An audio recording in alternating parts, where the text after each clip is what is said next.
আগামী 31শে ডিসেম্বরের মধ্যেই নির্বাচন ব্যবস্থা সংস্কার প্রস্তাব জমা দেওয়ার ঘোষণা দিয়েছে নির্বাচন ব্যবস্থা সংস্কার কমিশনের প্রধান ডক্টর বদিউল আলম মজুমদার। চট্টগ্রামে নির্বাচন ব্যবস্থা সংস্কার নিয়ে বিভিন্ন দলের সাথে মতবিনিময় সভায় এই ঘোষণা দেন তিনি। এ সময় তিনি বলেন, নির্বাচন ব্যবস্থার আমূল পরিবর্তনই নতুন নির্বাচন ব্যবস্থা প্রস্তাবনায় প্রাধান্য পাবে। কোন দল অংশ নেবে বা নেবে না সেটা সংস্কার কমিশনের বিষয় নয়, এটা ঠিক করবে নির্বাচন কমিশন।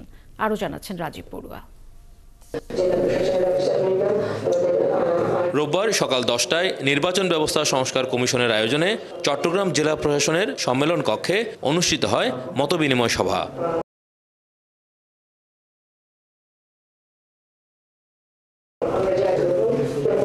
সবাই কমিশনের প্রধান বলেন, গত 15 বছর নির্বাচন ব্যবস্থা যেভাবে ধ্বংস করা হয়েছে তার আমূল পরিবর্তন নির্বাচন ব্যবস্থা প্রস্তাবনায় প্রাধান্য পাবে। সুষ্ঠু নিরপেক্ষ নির্বাচন হোক। এক্ষেত্রে নির্বাচনে কোন দল অংশ নেবে বা নেবে না সেটি নির্ধারণ করবে নির্বাচন কমিশন। এটি সংস্কার কমিশনের নির্ধারণের বিষয় নয়। এটা জনআকাঙ্ক্ষা এবং আমাদেরও আকাঙ্ক্ষা। সেই লক্ষ্যে আমরা কাজ করছি। আমরা সততার সাথে নিষ্ঠার সাথে আমরা প্রস্তাবগুলো দেব, তাদের মানুষের কাছ থেকে যা শুনেছি এবং আমাদের যে জ্ঞান বুদ্ধি, আমাদের যে অভিজ্ঞতা বিবেচনা, সেগুলো ব্যবহার করে আমরা কতগুলো প্রস্তাব দেব, কিন্তু বাস্তবায়ন আমাদের দায়িত্ব নয়। স্থানীয় সরকার সংস্কার কমিশনের চেয়ারম্যান ডক্টর তোফায়েল আহমেদ বলেন, নির্বাচন কোনো যুদ্ধ নয়, রাজনৈতিক ব্যবস্থাকে সংস্কৃত করতে হবে।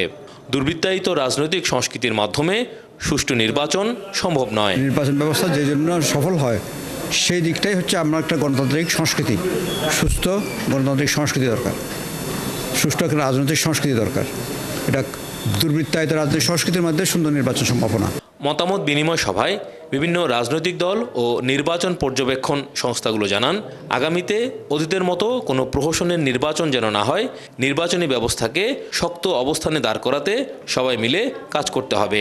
নির্বাচন নিয়ে বাংলাদেশের ভাবমূর্তি নষ্ট হয়েছে ফ্যাসিস্ট সরকারের আমলে, সেটা যেন আমরা এই ভাবমূর্তিতে আমরা উজ্জ্বল করতে পারি, সে ব্যবস্থা আমরা করব। বাংলাদেশের মানুষ গণতন্ত্র সুফল ভোগ করুন, যারাই ক্ষমতায় আসুক সেটা জনগণের আশা আকাঙ্ক্ষা যেন পূর্ণ করে, সেটাই হচ্ছে আমাদের কাজ।